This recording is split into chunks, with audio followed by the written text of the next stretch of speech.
Hello everyone, welcome back to Sunny Live Show, and thank you so much guys for tuning in. I'm here to update you of what's going to happen on the 4 of us from the 24th to the 28th of August 2026 on Monday. Busani lands her first big deal despite Poppy's doubts. Matapelo theft is nearly exposed. Untando gets Poppy's letter thrilling Dumi on Tuesday. Poppy gets a protection order against Ulitabo, who fight it. Matapelo's gambling and unpaid rent catch up to her on and Masachaba try an intervention on Wednesday.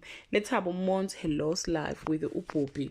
Bosani's new venture launches amid a panic attack. Matapelo's homeless eyes various hidden cash at Bass's place on Thursday.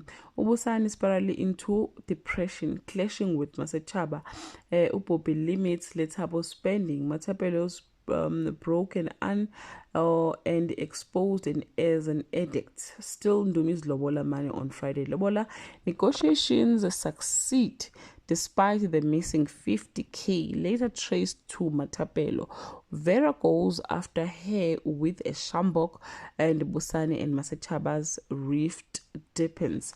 Well guys, that's all I have for today. You can leave your comment below and share your opinion. Bye.